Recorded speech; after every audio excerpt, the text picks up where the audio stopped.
My name is Zandile Kabashe. I'm from FEM. FEM is a Federated Mutual Assurance Company. We are workmen's compensation for the construction industry. We are based in Rosebank in Johannesburg. We work with Planact, which is an organization that is in the human settlement sector. We have been working them since 2024. And one of the reasons why we are working with Planact is because FEM has got 4 focus areas, which are education, health, social services, and housing. And they fit under housing. We know in South Africa we have a challenge of shortage of housing in various communities. So we identified Planact as a potential partner in the space so that they can be able to handle or deal with the challenges that we have in the housing sector.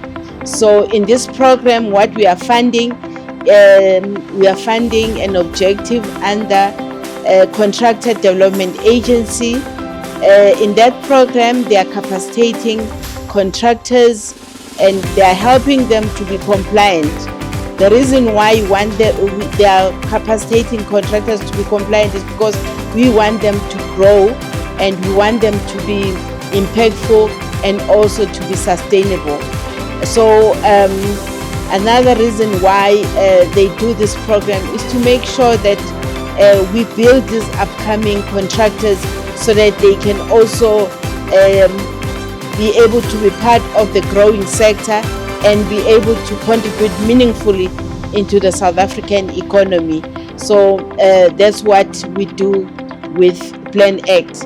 In this instance, why we are here in this FET college is because some of the participants here, they are being funded under our funding and they are being trained in plumbing and building.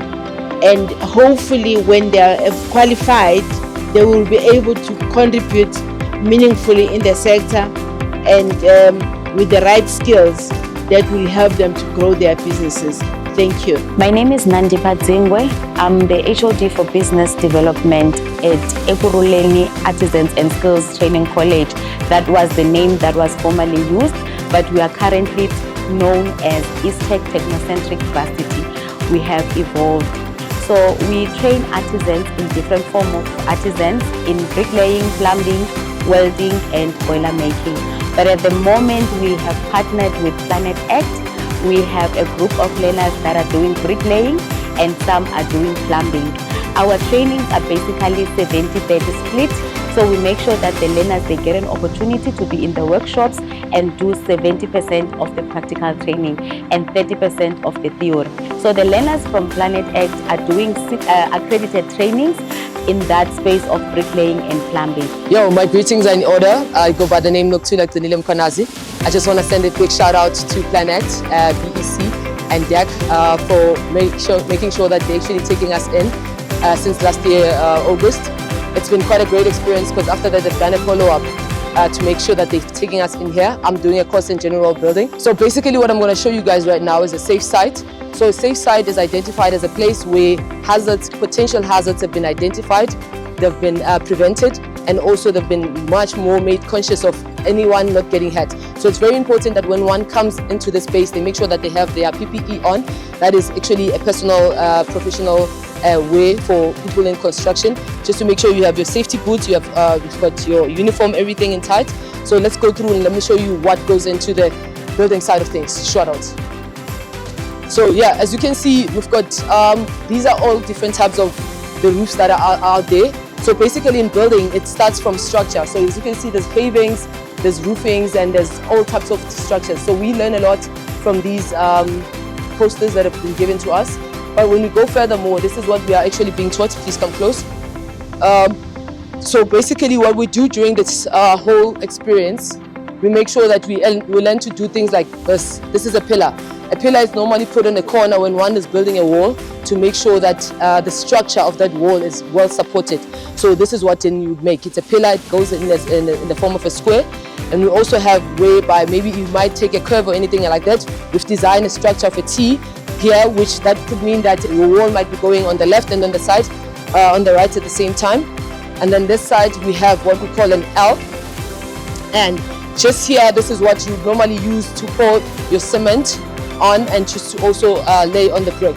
So these are normally the tools that we use, which is a drawful and a, yes. So basically we continue, as you can see the guys, this side, yeah, this is the environment. This is where we take place, and this is where we actually take in all the lessons that are regarding building. So basically what they're doing now, it's close to what we call a foundation. A foundation, it is whereby it is very important for one to always create a foundation. This is where water could be prevented to not get inside the house, and this is where they will put in, or rather lay their first brick for the whole experience. Like I did say, we do much appreciate the opportunity that has been given to us, because now it means that we can be certified people to actually build legal houses. We cannot wait to register ourselves with people that actually put in compliance with NHBRC, CIDB, to make sure that when we're building these houses for people, people are actually satisfied with the quality and the type of job that we're going to be giving them, as we are getting this whole experience from, you can see, the University of Ekurhuleni Artisan School. So thank you so much. Just keep on watching. You'll see more that is yet to come when we go to the other side. This is Kukuntuli from Planact to here at Artisan School. We are making here the extension of the food court.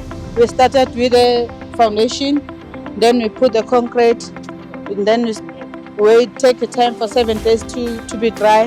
Now we are putting the brick, the first line, first course of the bricking. My name is Nonjabulo Makubane. I'm an assistant program coordinator here at Planact. From a long-standing partnership that we have and a relationship with DEC, which is Development Action Group, who are based in Cape Town. We partnered and they've been mentoring us with the CDA type of project. CDA stands for Contractor Development Academy. So the purpose of the partnership is that because they are based in Cape Town, they also wanted to expand to Joburg, but they can't have their office in Joburg with their limited number of employees. Therefore, as the sister organizations, that's when we started to partner and said Planact now would take over the role of facilitating and implementing the same kind of project where we aim to support and uplift our emerging contractors and emerging developers.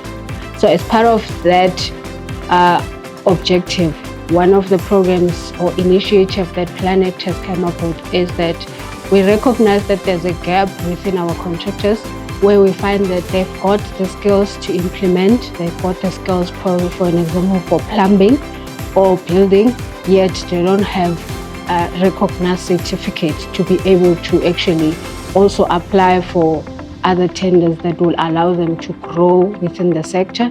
So within that gap, Planact decided to initiate that from 2024 cohort of contractors that were trained on business management. We took 6 people, where 3 of them are doing plumbing and 3 of them are being trained on building. We were specifically targeting emerging contractors so that they are able to also participate in the space of construction and also grow economically. Planact has recognized that within our township we have these emerging contractors, and it's important that we uplift them with skills that are very necessary for them to grow within this construction sector. Hence, this initiative is part of broader objectives within the contractor developer project. As Planact, we pride ourselves in making towns and cities work for our people.